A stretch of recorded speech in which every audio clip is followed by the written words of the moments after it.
Bienvenue dans cet épisode spécial Noël. Cette année, je vous propose de découvrir des contes pour vous ou à partager en famille. Aujourd'hui, je vous invite à découvrir une histoire du podcast Les Histoires de nos gamins, créé par Audrey Osseni. Il s'agit de la 6e histoire de May. Vous trouverez en description de l'épisode plus d'informations sur le podcast Les Histoires de nos gamins et sur Audrey. Bien sûr, vous pouvez le retrouver sur toutes les applis de podcast et sur Instagram @nosgamins. Je vous souhaite une bonne histoire et de bonnes fêtes.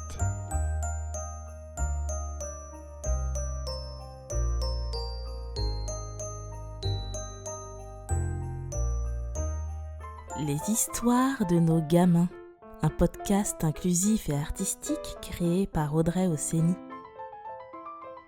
Vous allez écouter la 6e histoire de May, personnage mis en tableau par J.P. Nzouzi. L'arbre roi. Une histoire de Noël. Il y avait une chose que May attendait depuis très longtemps. Depuis très exactement 120 jours. 120, c'était le nombre le plus grand qui figurait sur sa frise numérique accrochée au mur face à la table du petit déjeuner. C'était aussi le nombre de marches à monter pour arriver à l'étage de Jimmy lorsque l'ascenseur était en panne. Mais 120 correspondait aussi et surtout au nombre de jours qui séparaient May du jour de Noël. 120 jours à attendre. C'était donc cela que l'on appelait infini.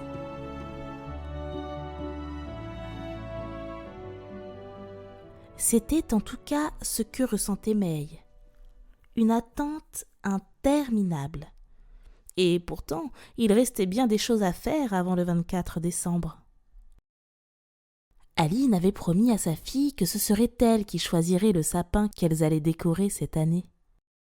Après avoir arpenté toutes les pépinières et toutes les jardineries de la région, May concluait systématiquement la même chose.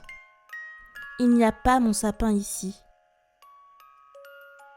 Pourtant, il y en avait des jolis, des hauts, des touffus, avec une belle forme pyramidale.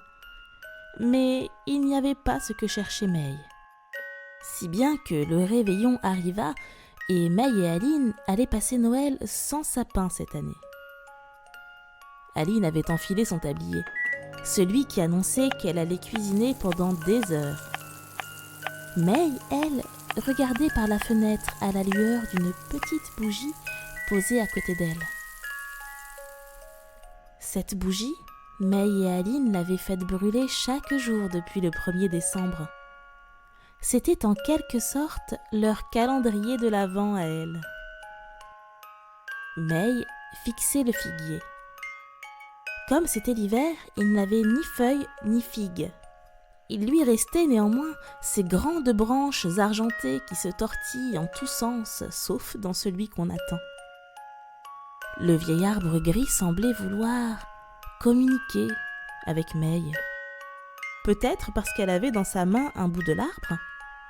Elle le sentait. Sa baguette, bout de branche tombée du figuier, devenait de plus en plus chaude et, d'un seul coup, elle sut. « Maman, je descends quelques minutes et j'emporte la bougie. » Aline retira précipitamment son tablier qu'elle jeta sur son épaule en disant « Attends, je viens avec toi !» persuadée que sa fille avait encore une merveilleuse idée.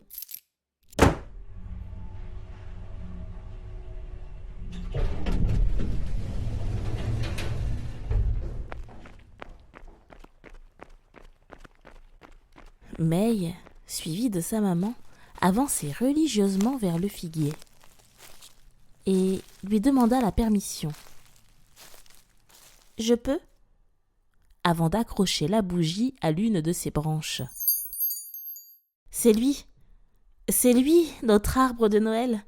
Il n'était pas dans un magasin, mais sous nos yeux. » May et Aline se tenaient l'une dans les bras de l'autre, durant plusieurs minutes à contempler le vieil arbre qui se tenait depuis toujours au cœur de la cité.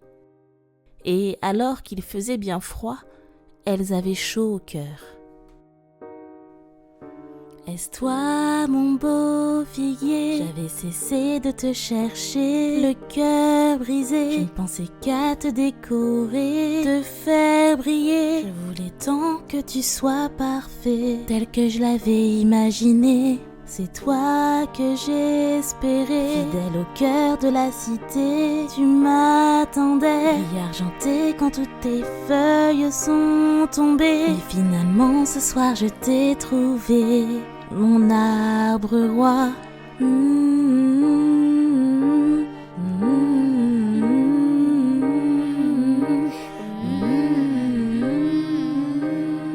Du bâtiment D1, du D2, du C3, les habitants sortaient les uns derrière les autres, une bougie à la main, veillant à ce que leurs flammes ne s'éteignent pas. Tous avaient vu May par leurs fenêtres lorsqu'elle avait accroché la première sa bougie dans le figuier. Ils avaient entendu sa chanson, comme une invitation à venir accrocher eux aussi leur lumière en ce soir de Noël. Chacun choisit soigneusement la branche à laquelle il allait accrocher sa bougie, avec autant de sérieux que l'on met à choisir un chocolat dans une boîte que l'on vient d'ouvrir à la fin du repas. Bientôt, l'arbre était rempli de bougies, car il y avait des centaines d'habitants dans les tours de la cité du figuier qui se hissaient sur des dizaines d'étages. Spontanément, les habitants qui s'étaient retrouvés autour de l'arbre, convoqués ici, c'est certain, par la magie de Noël, se mirent à s'échanger des cadeaux. May se tourna vers Joël et lui tendit un tas de feuilles reliées par une ficelle. « Un livre ?» demanda Joël. « Mon livre, » précisa May. « Tu n'avais quand même pas oublié que je devais écrire un livre. Après tout ce que j'ai lu, celui-là raconte nos histoires. » Joël, qui, à l'âge de la retraite, avait appris à lire avec l'aide de May, serra le livre contre son cœur. À son tour, elle se tourna vers Jimmy. Sous son manteau, Joël avait gardé en mitouflé une jolie poupée. C'était la mienne, lorsque j'étais petite. Je l'ai reçue à Noël lorsque j'avais 10 ans. Je n'en revenais pas d'avoir reçu un cadeau si merveilleux. Ma petite Clara, elle est à toi désormais, Jimmy. Prends-en soin, s'il te plaît.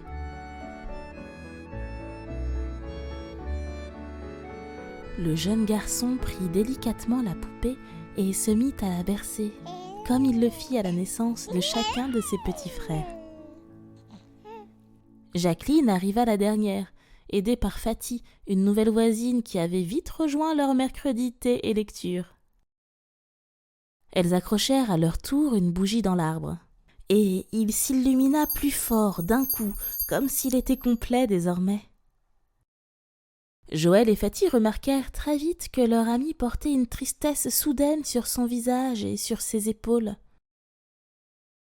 Depuis qu'elle était toute petite, aussi loin qu'elle s'en souvienne, Jacqueline allait à la messe le soir de Noël. Avec son père, sa mère et ses jeunes sœurs, ils revêtaient leurs plus beaux habits pour se rendre à l'église le 24 au soir. Les souliers étaient cirés, les collants étaient neufs et les jupes repassées pli par pli. Car dans la famille de Jacqueline, ce soir-là, on fêtait la naissance d'un petit garçon appelé Jésus. Certains croyaient que c'était le Fils de Dieu. La messe de Noël lui rappelait ses parents. C'était comme si, pour quelques instants, ils étaient encore là à côté d'elle sur le petit banc. Car chaque enfant, même à 90 ans, a besoin de ses parents. Joël, qui n'avait jamais cru en Dieu, ni grande ni petite, et Fatty qui croyait en un autre Dieu qu'on ne fêtait pas à Noël mais bien d'autres jours dans l'année, n'eurent nul besoin de se concerter et firent ce que font les bonnes amies. Fatty réajusta son voile sur ses cheveux et avec Joël, elles enfourchèrent les bras de Jacqueline pour l'emmener à la messe de minuit, passer un instant avec ses parents. Et alors que les trois vieilles dames s'éloignaient bras dessus, bras dessous, elles étaient semblables à trois enfants.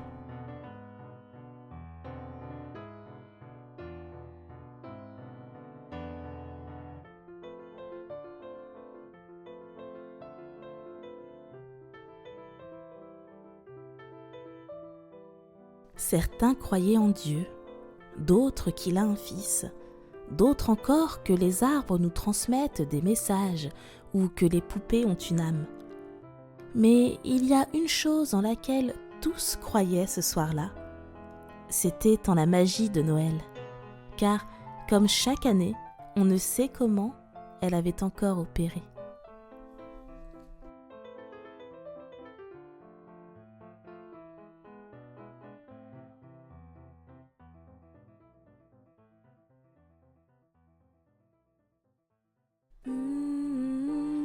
C'était L'Arbre Roi, la 6e histoire de May, écrite par Audrey Ossény, mise en tableau par J.P. Nzouzi.